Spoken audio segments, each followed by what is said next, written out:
I will now take the precedent for this meeting of the Performance and Review Scrutiny Forum, held on the 29th of November 2022. Councillor John Anderson is present. We have apologies from Councillor Maureen Chalmers. Following members are present. Councillors Jerry Convery, Maureen Devlin, Joe Fagan, Richard Lockhart, Katie Loudon, David McLaughlin, Kirsten Robb. We have apologies from Councillor John Ross. And Councillor Andrea Cowan is attending as a substitute. Thank you, and I'll now pass you back to the Chair for today's business. Thanks for that, Stuart. Can I now come to the items of business? So item 1 is declaration of interests. Are there any interests to be declared? I've seen none in the room or online. So can I come to item 2 now, which is the minutes of the previous meeting on pages 3 to 8 of your packs. Are there any comments on the minutes? I'm seeing no comments on the minutes. Can I ask then that we agree to approve them as a correct record? Agreed. We're agreed. Can I come now to our items for consideration? And the first is a report on Q2 Progress and Connect, and Tom Little will speak to the report. Tom. Thanks, Chair. Yeah, this is a regular report giving you an update in terms of progress made in terms of the Council plan. In this case, it covers a period up to the end of Q2 of 22-23. So familiar reports, I'll skip over the background largely, other than pointing out at 3.3 there that we make reference to the fact that there remains a COVID legacy and it has an impact on performance in some areas. If I could take you to 4.3 in the report, that's page 10 of your papers, you'll see that there's a total of 234 measures identified across all the resource plans for this year. And of those, 66 have been nominated for marking progress against Connect. So progress to date against all the measures is, as usual, attached to Appendix 1 for this report. But again, as usual, we provide a summary using the usual brag format, and it's at 4.5. You'll see the table there. I'd make the point there that obviously resource committees receive detailed performance reports, and they will go over red measures in some detail. And in fact, you get yourselves a red amber report, which is in fact the report after this one that covers all the reds and ambers across all the resource plans. So the table at 4.5, it shows, again using brag, that there's of the 66 measures, 2 are blue, 46 are green, 6 showing at amber, 1 at red, and the 11 others fall into the category of report later or contextual. So as usual, what the report then does is break down those numbers across the 6 outcomes that are sitting in the Council plan, and also a 7th category, which is our usual delivering the plans and achieving best value. So it breaks those down under the outcomes, and also we provide a list of achievements in the relevant areas during the period in question. I won't go across those in much detail. You'll see on page 11, the red showing there is percentage of household waste being recycled that is off target. Skipping forward to 4.8, we always provide an update where we basically say anything that we reported as unavailable last time, here is how it is now. You'll see at 4.8 on this occasion, there is no need for any further action relating to any of those that were reported later last time. So that's the report. Happy as ever to take any questions, though there are officers around the room and online who may be better placed than me to answer specific service-related questions. Recommendations are to note the contents of the report, the achievements, and that's 4.8 I mentioned update from last time. Thanks, Chair. Thank you for that, Tom. Can I ask if anyone wishes to ask any questions of Tom? Could you please indicate now on item 3? I'm not seeing any hands in the room, and I'm not seeing any online. So can I come then to... No. Okay. Can we agree that report then? And I'll come now to item 4, which is on the resource plans on the red and amber results at Q2, and Neil Reid is going to speak to this report. Neil. Thank you, Chair. So as Tom mentioned, you also get to see a report which brings to you all the red and amber measures in resource plans, no matter where they appear. So the previous report was just about Connect. This one focuses on actions or measures which were red and amber for resources. It's for the same time period, Q2, so it's April to the end of September. And the detail, if you like, in the report is at section 4, where it says across the 234 measures which are in the resource plans, 216 or 92% have been reported as blue, green or report later, with the remaining 18 reported as red or amber. So at table 1 in this report, you can see the breakdown across the resources of those reds and ambers, as well as the situation over the last few years. So you'll see there are 4 reds and there are 14 ambers, giving us a total of 18 altogether. And table 2 in the report breaks those down by outcome in the council plan. So you've got your 6 outcomes and also including the theme of delivering the plan and achieving best value. So the detail against each of these measures is in the appendix, and the recommendation is to note the contents of the report and any remedial action that is going to be taken about the reds and ambers. Thank you, Chair.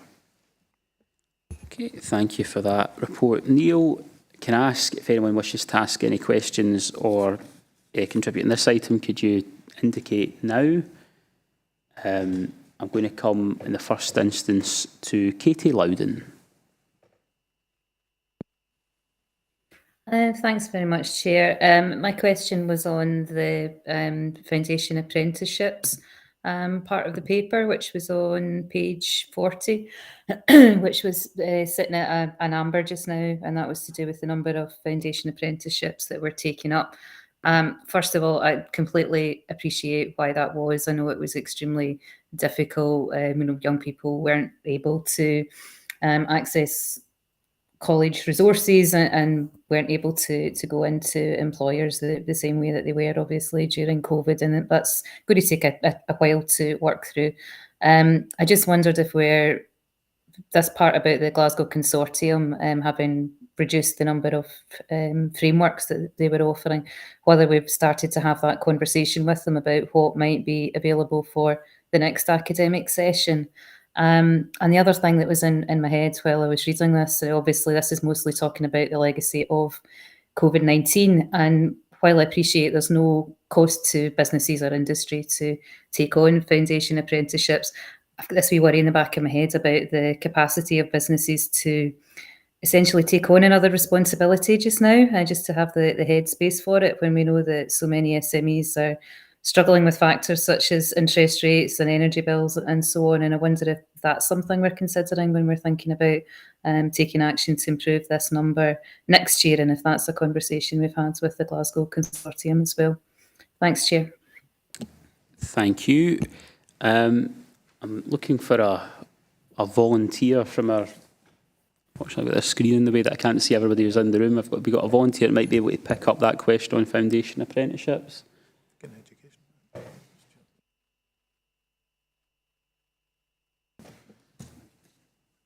Right. Okay, I'm going to come to Tom Little. Tom.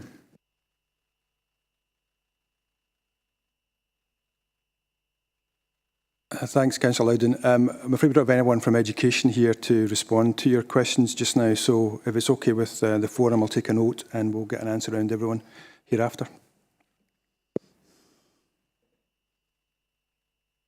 Okay, thank you, Tom.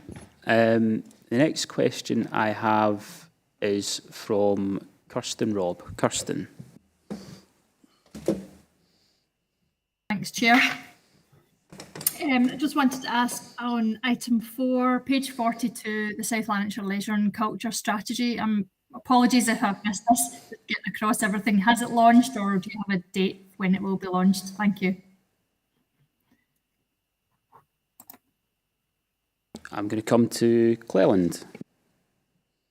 Thanks, Chair. And just to be clear, it's a question I'd asked David Booth, who links to the board. No, it hasn't formally been launched. There's still some work being done. Obviously, there's been a very changeable year for them. So there's still an update to their strategy to come formally. I'll try and secure a date in liaison with SLLC. I would imagine it will go through their board first, and then it will be governed by the council through the relevant committee. Thanks. Okay. Thank you. The next one I have is Davy McLaughlin. Thanks, Chair. There's mention here about the housing management IT system being flagged as red. Is there any discussions of having the supplier, and can we have an update on that, please?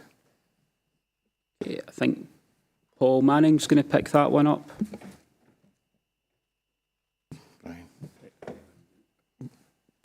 Councillor Fagan, we've got the head of IT here with us, Brian, so Brian will pick that one up. Pass over to Brian. That was handy. Thank you, Chair. Yeah, this project is part of the COVID legacy that Tom mentioned earlier, and that caused some delays to this. There have been subsequent delays also associated with some technical issues and also some of the functionality of the system. We've had to work with the supplier to get it to meet our needs. So we have taken corrective action on this. We have been engaging with the supplier. We've added some additional resources and looked at the phasing of the project. Hence, you'll see the new date of October 2023 that's noted in the report. Thank you. Thanks, Chair. Thanks for that. Are there any other questions? Because I saw Jerry, but I think I've put Jerry's hand down. So hang on a second. Jerry Convery. Okay. Yeah, Chair, could I ask the one about the recycling?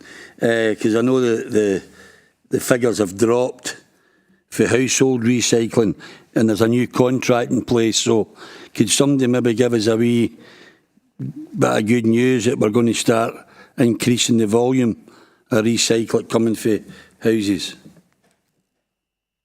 Thanks. Okay. So who's Kevin Carr's online? I'm going to come to Kevin. Hi, thanks, Chair. Thanks for the question, Councillor Convery. Yeah, it's interesting. We had a members' briefing just last week on waste management, and I thought what was quite interesting was to put in context the direction of travel for the last 4 or 5 years and the impact that COVID's had on our household waste collection service and the recycling levels in particular, because you'll see that we're increasing for a few years and then COVID's hit and behaviours changed. So it's had a big impact on our household recycling levels and also the civic community site recycling levels. So there's a few things that we've been doing as we outlined in the presentation last week. And one of the big projects that we'll be bringing online early next year that we're hoping will have a significant impact is the project at Flatted Properties. We'll be redesignating the composition of the recycling bin there to maximise our recycling, because we find there's a lot of contaminants within the current commingled service. So we'll be separating that to become paper and card early next year when we've got the project team set up. And as I said, we're hoping that will have a big impact on our recycling levels. It isn't going to be a quick fix. It's a trend that's been experienced across all councils in Scotland, and we're all wrestling with the same challenges. And again, we'll be picking that up in the broader waste management service review, again, as we outlined last week. And we'll be looking at how we deliver the household collection service over the coming years and monitoring the impact of the deposit return scheme as that comes in August next year. So although I don't have a specific answer for you today, Councillor Convery, it's just to reassure you that there is work underway and that there will be a focus on maximising our service and maximising the recycling that we collect from households. Thanks, Kevin. And it was a good presentation last week. Thank you. Okay, thank you for that. Are there any other questions on this item? I'm not seeing any other questions in the room or online. So can we agree the report? And we will move to item 5, which is the Audit Scotland report, and it's their overview of local government. And Tom Little is going to speak to the report. Tom. Thanks, Chair. Yeah, as you say, this is the Audit Scotland Overview Report. We get 2 of these a year. There's this one and there is the financial one that come out. On this occasion, I'm taking this one also to Risk and Audit Scrutiny Committee, so you know going forward. So for the second year, this overview report has focused, you won't be surprised to hear, a lot on the impact of COVID-19. But it also looks at other longer-term issues and priorities, including climate change, inequality and public service reform. If I can take you to section 4, that's on page 44 of your papers, you'll see our report shows that there are 6 key messages in the Audit Scotland report. And again, they're quite familiar to you from previous overview reports. The top bullet point there maybe says that all councils have had a very difficult year, but it goes on to maybe break that down a little bit and talk about the importance of collaborative leadership, that being more important than ever in the challenging times that we find ourselves in. There's actually a related point further down the bullet point said about, which points to the early response to the COVID pandemic and the way that councils and partners work with communities and volunteers to respond and how effective that was. Some of the other key messages there include the pressure on the local government workforce continuing, making the point that those who were impacted most by the pandemic and service disruption tended to be those who were already experiencing inequality. And our last bullet point there around the importance of data availability and correct tools for improvement measuring, etc. So moving on to section 5, the Audit Scotland report is structured around 3 main themes, which Audit Scotland says are important for progress to be made in terms of recovery and renewal. So those are responding to the external environment, organising the council and meeting local needs. Now, the first of those, responding to the external environment, as it says at 5.2 in the report, it notes areas of pressure and focus which include reform, including social care reform, the impact of the pandemic and the cost of living crisis, climate change and uncertainty over funding. The other 2 themes that I mentioned that come with a number of recommendations for councils. And we'll kick this off in our report here at 5.3 with organising the council, which again, it's a theme here, comes in 3 parts. So organising the council, they talk about it in terms of leading recovery and renewal. They talk about it in terms of managing resources and also managing the workforce. Now, perhaps the most interesting part of our report, on this report, is it from 5.6 onwards, because the last 2 themes are referred to, they come with these number of recommendations. So we've taken the recommendations and put them in a table for you, along with an extra column that we've provided, which provides the South Lanarkshire Council context and any actions that are being proposed that are required. So that runs from 5.6 onwards in the report, and you'll see at 5.7 we'll have done the same under the 3rd theme of meeting local needs. And again, same thing, the recommendations and the SLC context and any action to be taken. Now, lastly, 3.5 in the report, jumping back a little bit, notes that the Accounts Commission provides a set of questions that it says elected members should ask themselves. And now these relate very closely to the recommendations that I've just talked about in terms of that table. So the question set is attached to Appendix 1 to this report, and this year we've also included some suggested responses, suggested answers, just to generate some thinking and some debate around these questions.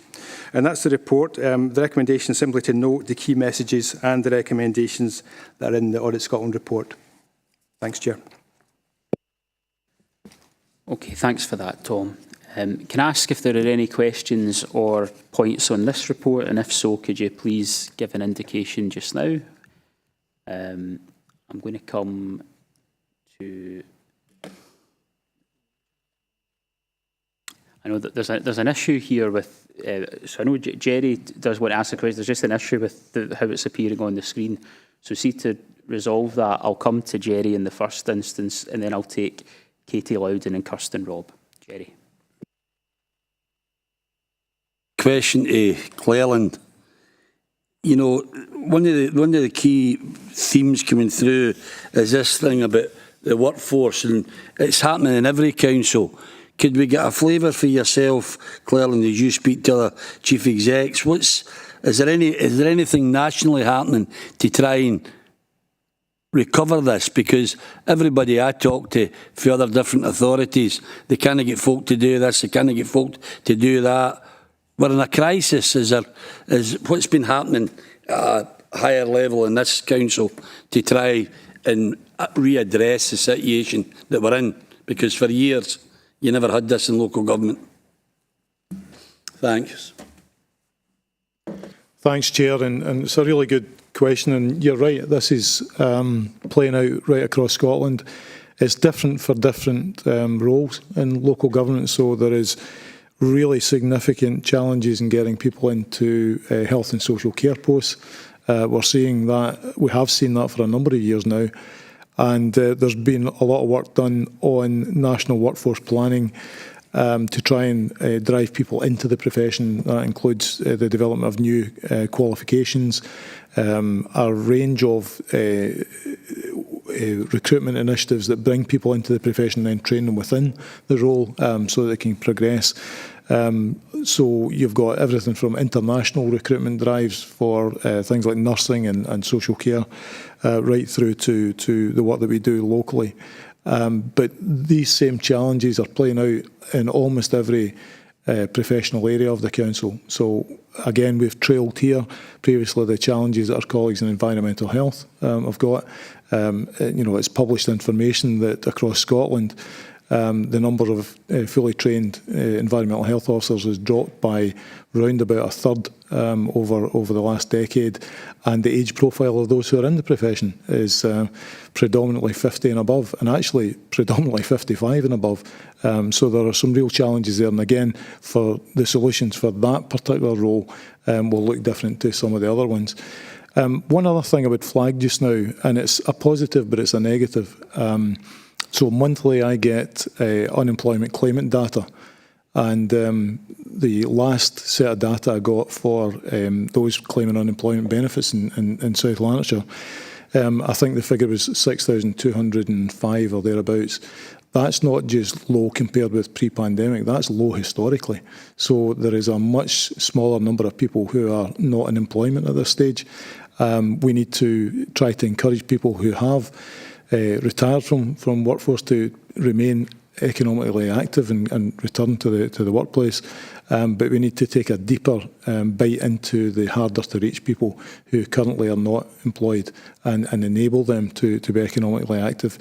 Now, we are one employer amongst many. We're competing in some very competitive markets. And if I'll give you my favourite example of seeing a Domino's pizza advert for a delivery driver getting £12 an hour plus £1 per delivery. So easily 6 deliveries in an hour. They're earning £18 an hour. Now you compare that hourly rate with a number of really critical functions that this council operates, and it shows the level of competition at this point. So hopefully that gives you a flavour, Councillor. It's a real challenge. We're trying to do as much as we can to encourage people into a job in local government. When I started, people talked about a job for life. It doesn't exist. But you could be the employer for life, and it may just mean that the individual will change role a number of times in their career. And if they stick with us over the longer term, our terms and conditions are attractive, and that's what we need to do, sell careers in public service. Can I have a wee supplement to that? Yeah, just following on, I'm not criticising this council or any other council. I'm criticising the reality of the life we live in. But, you know, local government's been decimated money-wise, cash-wise, for years now. We're into about our 12th year of cuts. I mean, just as you said, you know, you deliver a bloody pizza for 12 quid an hour and somebody wipes your backside for £10. It's an absolute disgrace. And society needs to waken up to this. And all governments need to waken up to the reality. We can't keep cutting services to people. And we need funded. Thank you. Okay, thank you. Can I come now to Katie Loudon?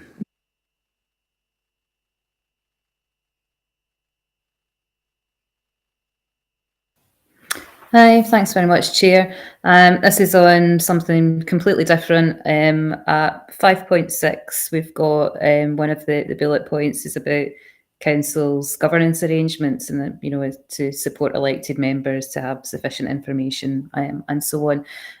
There's no mention in 5.6 there about the casework system in that section, although it is mentioned in the questions for elected members at the bottom as something we might want to consider when we're thinking about that. I've got to say, I find it has very limited functionality, what we've got. I've been on training, I've been to a drop-in session, I've read the manual, I've got 6 years experience using a third-party casework system in my job, so I don't believe it's a problem at my end. I just find it takes more time to actually try and put something into the system and then go through than it does just sending emails or asking someone else to do it. This is a question, you know, it's a topic rather that I know we've covered in previous meetings. It's certainly a hot topic within our group, and I'm sure it is within other groups as well. And anecdotally, I know that very, very few councillors are using it. Can we get some reassurance that this situation is being monitored, especially this drop-off from those of us who had great intentions of trying to use it and then found it more of a hindrance than anything else? So can we get some reassurance that that's been monitored and we're considering taking some action on how we could improve it? Thanks, Chair. Thanks for that. I'm going to come to Paul Manning to respond to that one. Paul. Right, thanks, Councillor Loudon. In terms of whether it's being monitored, it absolutely is being monitored, and the only way that we can track members' inquiries is via that system. And is via monitoring the data on completions of individual member inquiries and making sure that those go through. So we've got the capacity within that system to do that. It is being monitored. We know how many inquiries go through the system. We know who is using the system. In terms of the specific issues that you've got, I'd be happy to meet with you to go through them and look at what could be done in order to try and resolve issues that you've got. So you're absolutely right. We did put on sessions earlier in the year. We had drop-in sessions, but if there are specific queries about difficulties in using the system, please meet with me. We can go through them and we can look at a way of addressing them. Thank you. Okay. Thank you for that. Can I come now to Kirsten, Rob? Thank you. Just to ask a bit more on page 46, 5.4, just for a wee bit more information or explanation about the volatility in capital funding allocations. Just a wee bit more information about that would be useful background. Okay, thank you. Paul, could I come back to you for that one? Okay, so in terms of capital funding arrangements, Councillor Rob, we are pretty much dependent on capital grant that we get from the government. And that isn't given out generally on a multi-year basis, right? So we have got in the current year, in May 2022, we got a spending review that laid out parameters for a 3-year period. And that gives us an idea of the capital funding that we're likely to get through to the middle of the decade and just beyond the middle of the decade. When it talks about volatility, that's a reference to the fact that up to this point we have been existing on a year-to-year basis in terms of those capital funding arrangements. And we had seen, and this isn't just us, this is all councils, we had seen a significant cut in our capital funding across the past 4 years. Which is perhaps kindly described as volatile, where we had a cut of around a third in the capital funding that we get. So these things, in tandem with COVID, and also combined with inflationary increases that we see for capital works that are being tendered for, they all contribute to the picture that you can see that we've tried to summarise in that bullet point. Which is in the paper. So hopefully that answers your question, but I'm happy to pick up anything else. Thank you. Okay, thank you very much for that, Paul. I'm not seeing any hands, but there were just a couple of questions that I had. Firstly, just under the organising the council Managing Resources heading, the report states that funding to local government has been reduced in real terms since 2013-14. The rest of the Scottish budget has seen an increase in funding over the same period. Now, that'll be referring to revenue in that instance as opposed to capital, but could somebody, Paul or Cleland perhaps, just elaborate on the difference there and tell the forum what we're doing as local government collectively, whether that's through the umbrella bodies we're part of or the professional bodies, what are we doing to highlight it? So, Chair, kind of speaking jointly between myself and Paul, we had a number of meetings with our audit team. Members will be aware that the audit report is certainly to be presented, very positive in relation to our position. But Audit Scotland, again, reproduce some information that the Scottish Parliamentary Information Centre, SPICE as it's known, produced. Members will be familiar with the graph that shows the difference in real terms increase in the Scottish Government budget since 2013-14 and the real terms reduction in the local government budget in the same time period. So one goes up, I think, by 4.3% in real terms, one goes down by 4.2%. However, this year we asked our colleagues in Audit Scotland if they would do a bit of additional work for us, and we know that our existing budget has been supplemented by significant allocations for national policy initiatives, like some of them are very, very positive, but an example would be the 1140 hours, but that has the effect of keeping our budget level up higher than it would be. So we asked them to strip out the effect of those central government initiatives and show us the real term reduction over the same period, and it's down by 9.6%. So the swing in terms of the difference between the fiscal fortunes of the Scottish Government and the fiscal fortunes of local government is approximately 14% in real terms over that time period. The reason I mention this, and it's important to reflect on it, the Council's budget, as members will know, is made up largely, there's large areas of our budget that effectively we're contracted in. So if we borrow money, we've got a loan debt, we need to service that loan debt. We also have some significant statutory duties. So if we've got classrooms of children, we are required to put teachers in front of them, etc. So the cut of 14% real terms over that time period disproportionately impacts on a number of services that are unprotected. The other bit that's not reflected in these figures is the significant growth in demand, and now in the last year the significant impact of things like inflation on a lot of our activities.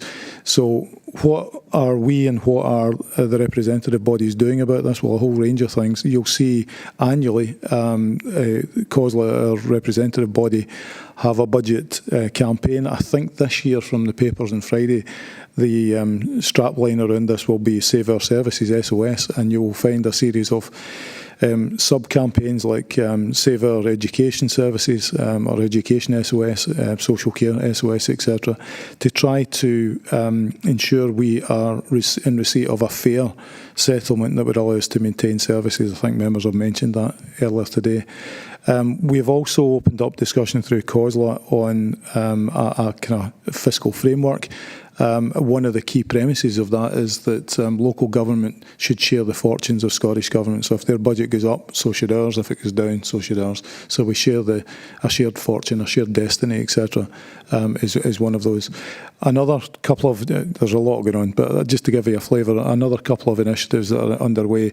Again, COSLA have approached the Scottish Government around a number of what they've described as fiscal flexibilities, looking for the ability to take local decisions around funding allocations and how they're deployed. Now, none of these will be easy, so it's not that getting an agreement from government, which we now believe we have through a letter from the Deputy First Minister, but having the ability to take certain decisions and the impact of actually making those decisions is quite different.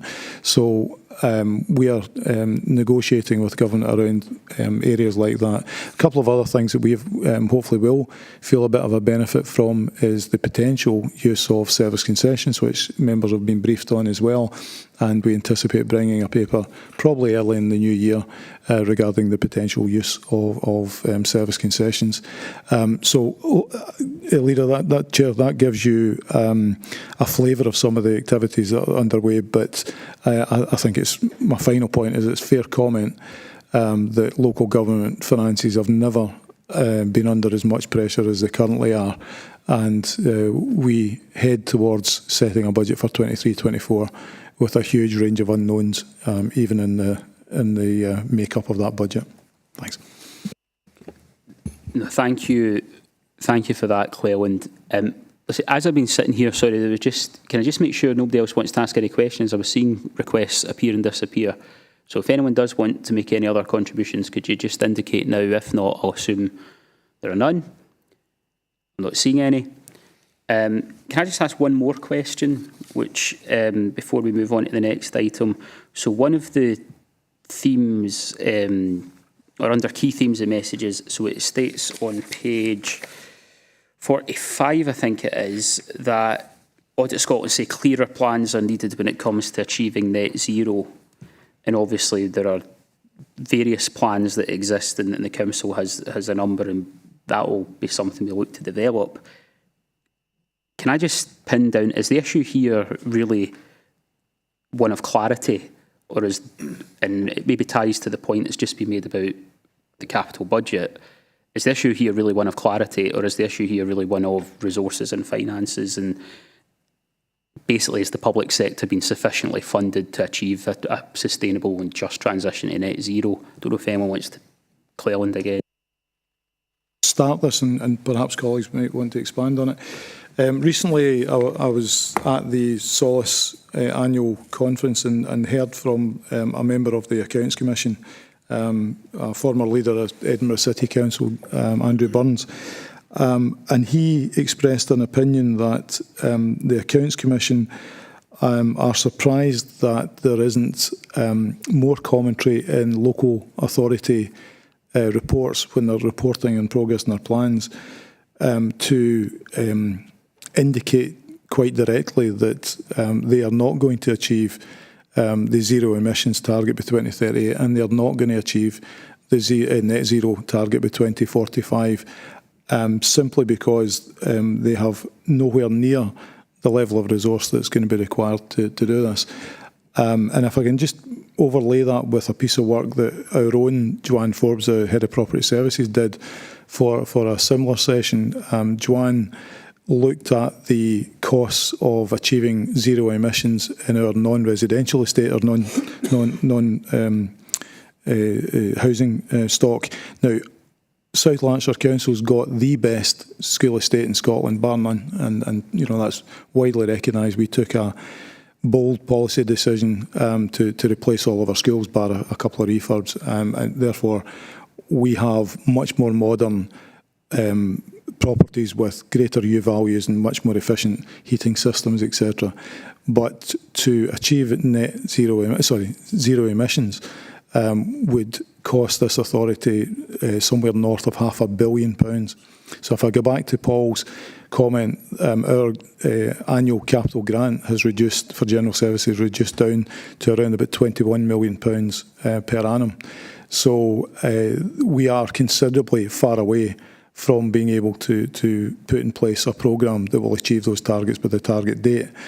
Now, what all authorities have been doing up until now have been good and very laudable programmes to reduce our carbon footprint, and reporting in the short term about the achievement of those projects.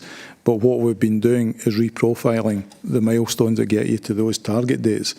What the Accounts Commission, were clearly indicating is we need to be much more honest in our reporting because simply we are not resourced to deliver. And if Scotland as a country wants to achieve these targets, then there has to be a considerable reprioritisation of resource. And the very final point, and it's one that it's one of these jaw-dropping moments. In one of the reports that I read this year, South Lanarkshire is largely based in peatland. A lot of our territory is peatland. A degraded peatland system emits carbon. A healthy peatland system absorbs carbon. The state of Scotland's peatlands is largely degraded and actually emits more carbon than the combined carbon effect of every household heating system in the whole of the country. So it's not just about our properties. We need to think about our broader climate, our broader environment, and do a much more holistic intervention to try and reduce the carbon footprint to achieve net zero. Thanks. No, thank you very much. And I think we agree, across the council with the ambitions, but we want to be in a place where we're resourced to follow through in these plans and to make sure that what the plans we put forward are deliverable. Okay, let's see, if there's no other questions on that point, can I come now to item 6, which is the best value assurance report and reports, I should say, plural, published by the Accounts Commission, and Neil Reid is going to speak to that report. Neil. Thank you, Chair. Yes, so we regularly bring before the Commission a summary of any best value assurance reviews that have been published. So this time we're bringing a bumper pack of 4. It's really all the ones that have been published in 2022. And we do that, it puts our own report in some context, but it also lets you see what's happening elsewhere in Scotland. And it's informative to see what other councils are being effectively praised for or picked up on. And you've got quite a varied selection here. You can see that Angus Council's got quite a positive best value review. Can't really say the same for Falkirk. It's quite critical across a number of areas. And then Shetland Council and the Western Isles, they're maybe certainly not as positive as Angus. I'm not going to go through all these bullet points and an enormous amount of detail. However, I think when you scan through them, you see a number of themes emerging, and all the councils are kind of being asked to pay attention to these factors. And so I'm going to pull out a few of them. So one is the importance of having strong political leadership and leaders working together to make difficult decisions. And we've been hearing today about the difficult context that we are currently operating in. And so some of the councils here are noted as really needing to grasp the nettle and make some of these decisions. There's also got a theme running through these about having proper plans to address any budget gaps that you might have.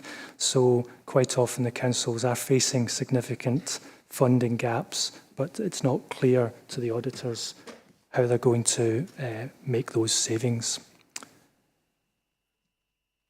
There's a theme also about performance reporting and the council being aware of how well it's doing and what impact it is having. So that's a fairly common criticism across these best value reviews. And then, of course, there's locality planning and working effectively with communities. Again, you'll see that several of these councils finding that to be a significant challenge. And Falkirk, for example, doesn't have any locality plans in place as yet. So those themes come out. They are key best value themes, but it's interesting to read the auditors' comments against these councils on those. So it's brought here for your information, and just ask that you note the contents of the report. Thanks, Chair. Thanks for that, Neil. I'm just going to ask if there are any other questions or contributions in this item. Kirsten Robb. Thank you. I know the South Lanarkshire's best value report was 2019. I understand I had a quick look at the last one, just to ask when the next one will be and when we get updates about how the recommendations from 2019 are getting on. Thanks. I'm going to pass to Paul Manning to pick that one up. Okay, thanks, Councillor Robin. It's a really good question. Just need to understand that there's a change in the way that Audit Scotland are picking these things up and the way that the Accounts Commission has asked for these. So since we had ours done, there's a greater degree of incorporation of what would be termed best value work in the annual audit plan. So they're consciously stepping away from a programme of big standalone separate best value reviews, which you're seeing the last of come through here, to one which is more about incorporating it in the annual audit statement. And we'll see more development of that, I think, across the next year as Audit Scotland and the Accounts Commission publish their plans for work for the years ahead. Thank you. Thanks. I was just going to follow up on that then. So my understanding is all 32 councils have been through this best value process. They've all received their best value reports. So I'm just wondering if either yourself or maybe Cleland can just clarify then what the next steps are that after, now that we're in a position where all 32 councils have received their reports. Cleland, sorry. Chair, just to extend Paul's comment, it doesn't look like there's going to be a traditional best value 4 round, in the sense that, you know, all 32 authorities went through best value 3, one big focus on authority by authority.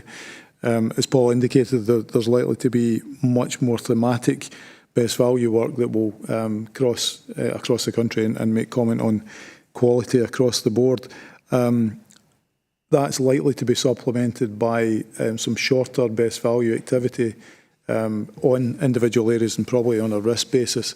The other part I would maybe just flag, because you've had the benefit of hearing this through the COSLA leaders meeting, but the new chair of the Accounts Commission addressed council leaders and gave a personal view of the direction he would like the Commission to move towards, that being of a regulator of local government.